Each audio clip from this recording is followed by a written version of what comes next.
Blood pressure is essential to transport oxygenated blood around the body and into every living tissue. If blood pressure becomes too low, that tissue will not receive enough oxygen and then die. If blood pressure becomes too high, it may cause problems by bursting blood vessels and causing bleeding inside the body. If this bleed is into the brain, it is known as a stroke and often fatal. The aim of cardiopulmonary resuscitation, or CPR, is to maintain pressure sufficient to push oxygenated blood to the brain to try to prevent the brain becoming damaged. Blood pressure measurement notes the pressure of the blood against the artery wall during the pumping phase and in between the heartbeats. In other words, it measures the maximum pressure as the heart beats and also the pressure in between the beats.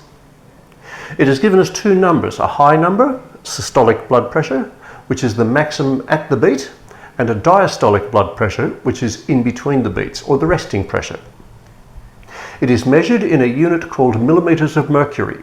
A typical measurement would be 120 millimeters of mercury, which is approximately 16 kilopascals if you prefer that measurement, over 80 millimeters of mercury, which is approximately 11 kilopascals. It is regulated by many different neurons in the body to change the diameter of the blood vessels and alter the output of the heart in response to conditions experienced by the body. The kidneys also regulate fluid retention and urine output to increase or decrease the blood pressure. So what is normal blood pressure, or what is referred to as normotensive?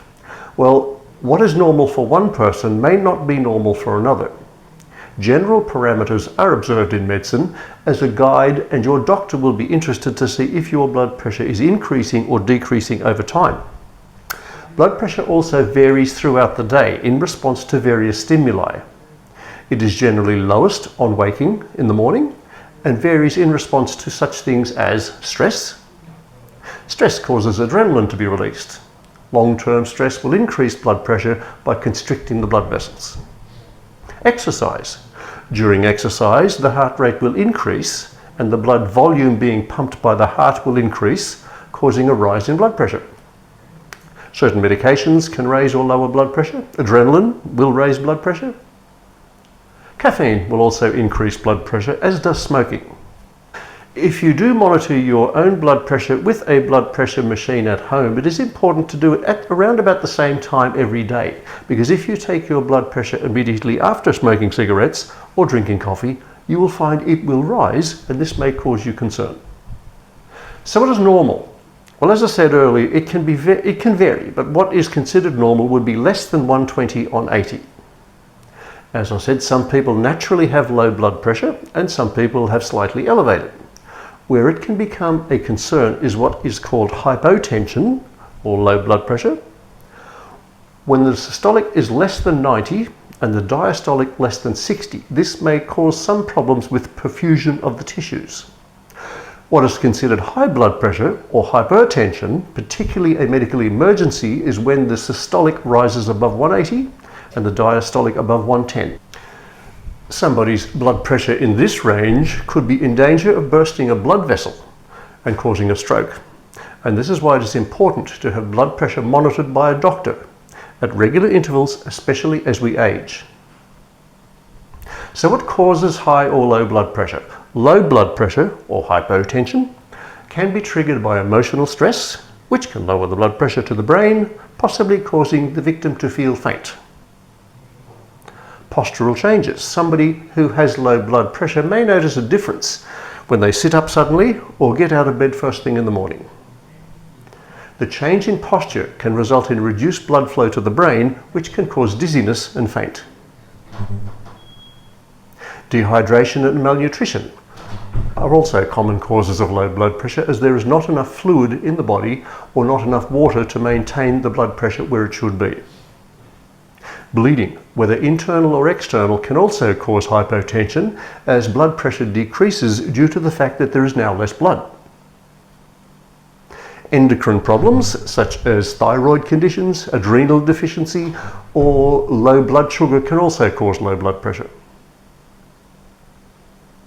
Infection, particularly in the elderly, can lead to septicemia or septic shock.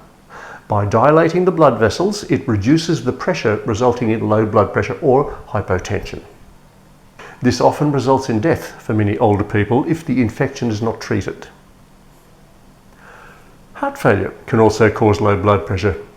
In heart failure, either the left side or the right side of the heart is not functioning properly.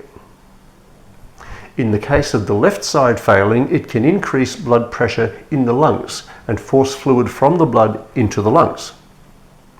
If the right side is failing, it will increase the pressure in the rest of the body and cause fluid to be pushed into that tissue, particularly noted around the ankles and the feet. Kidney failure can also lead to hypotension as the kidneys are no longer able to regulate the fluid. Common causes of high blood pressure or hypertension include family history. This quite often runs in families. Smoking will also cause an increase in blood pressure. Alcohol abuse. Alcohol causes stress on the body which can increase blood pressure. Age can also increase blood pressure. As we age, our arteries may become narrowed with deposits built up in them or simply just become less flexible, so unable to stretch as the pressure on them is exerted, resulting in higher blood pressure. Stress. Long-term stress can cause adrenaline to be released into the body and pushes blood pressure higher. Diet. Some foods and food additives such as salt can cause high blood pressure.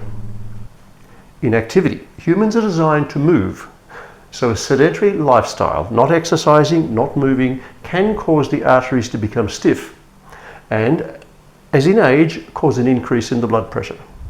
Kidney disease. Because the kidneys are unable to regulate the fluid, certain medications can cause high or low blood pressure also, so these need to be prescribed by a doctor and make sure the medication is the correct one for you. Certain drugs, such as illicit ones like cocaine, amphetamines, speed and ice, also constrict blood vessels and increase adrenaline production, which can cause high blood pressure. So what are some of the signs and symptoms of high or low blood pressure? It must be emphasized you cannot make a determination based on one sign or symptom. Your doctor will put together a series of signs and symptoms to come up with a diagnosis for you. In low blood pressure, it is quite common to have dizziness and fainting. As I mentioned earlier, when the blood pressure is low, a sudden change in posture or standing can result in not enough blood going to the brain, which can cause dizziness and faint.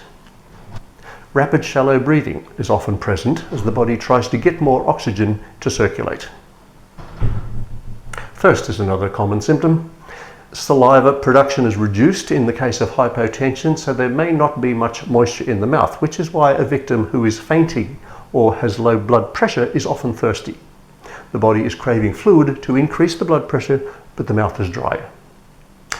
Lack of concentration and fatigue due to the reduced oxygen to the brain are often symptoms, and a sudden drop in blood pressure can trick the body into believing it is time to rest and digest. This can start digestive juices entering the stomach, causing nausea. Blurred vision is another common symptom. Cold, pale skin is also very common in low blood pressure. The body will not want to push blood to the largest organ of the body, which is the skin. It will prefer to keep the pressure up around the vital organs. So somebody with low blood pressure will often be pale and cool to touch. Capillary refill that is slow is also another indicator. Capillary refill is about the blood returning to the capillaries in the fingers and toes. If you were to squeeze your finger or toe and push the blood out, it will be pale. When you let go, the colour should return in less than 2 seconds. If it is taking longer than 2 seconds, maybe 5 or 6 seconds, often indicates low blood pressure. In high blood pressure or hypertension, some of the signs and symptoms are similar, such as dizziness and faint and blurred vision, while others indicate the pressure may be too high, such as headache. It can often be a generalized headache, or a headache in a particular point of the brain is considered possibly more serious due to the possibility of stroke. Nosebleed is very common for people with high blood pressure, as is stroke. Chest pains, heart arrhythmia, and difficulty breathing are all danger signs. Swelling to the abdomen or the lower extremities are signs and symptoms which could indicate dangerously high blood pressure and should be regarded as a medical emergency. As stated at the beginning, this is provided as an overview and is not medical advice. Always take advice from your own doctor.